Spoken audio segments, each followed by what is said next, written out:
They say that there's nothing more powerful than an idea whose time has come. For our country and our community, examining the centuries of injustices committed against Black, Indigenous, and communities of color, and reconciling those truths are long overdue. I mean, let's face it. Issues of racism have been at the core of this country's founding. They were part of the Great Compromise during the Constitution. 40 years later, it was the issue during the Missouri Compromise. Just shy of 40 years after that, it was the defining issue as the nation split over the passing of the Kansas Act. And then, of course, 40 years after that, it tore our country apart in a civil war. There was progress for a brief, perhaps 12 years, but then once again, our country split back into the Jim Crow discrimination that we have still not fully overcome. There was perhaps some progress as tensions boiled over during the 1960s, but still we're seeing that the lingering effects of the past continue to shape the present in a way that they have never been fully reconciled and have never been fully addressed. And I mean, let's face it, we are at a point right now in our history where we could take the same approach that we've always taken and skirt the issue, sidestep the issue, but look at where it's gotten us. We're living in a moment right now where perhaps the racial tensions are as challenged and as fraught as they've been in 40, 50, maybe 60 years. And so what we've chosen to do as an entire community here in Providence is let's confront it directly. What a thought.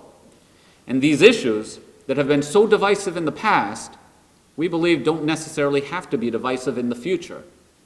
We all believe that diversity is our strength. So let's live by those words. Let's come together. Let's understand some undeniable and fundamental truths about our own community, even if they're challenging, even if they're difficult to absorb. Let's engage with them.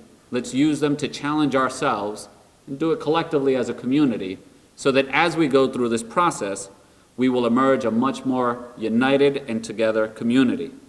And that's exactly what we're doing here in Providence.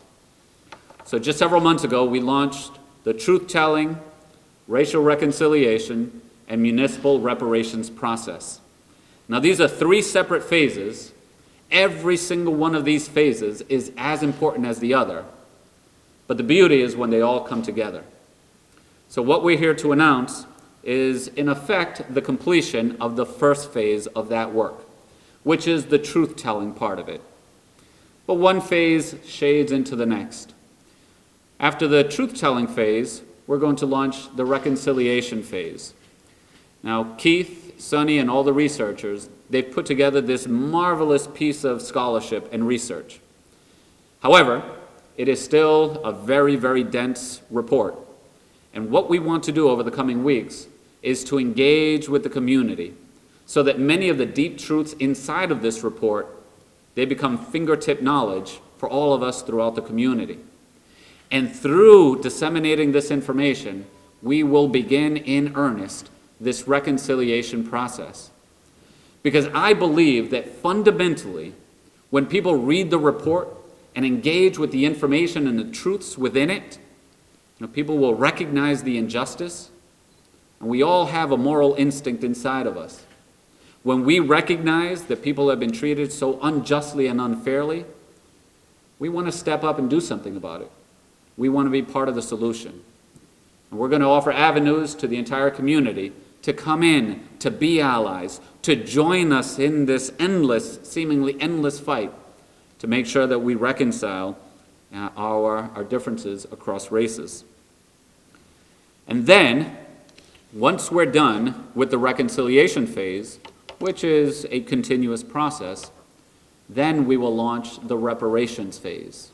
And that's an opportunity for all of us as a community to perhaps not make amends for all of the injustices of the past, but it goes a long way when you see, when the community sees that we are making efforts and strides and moving in the right direction, but also hopefully building momentum for other levels of government and for other institutions in our society to also be part of reconciliation and reparations.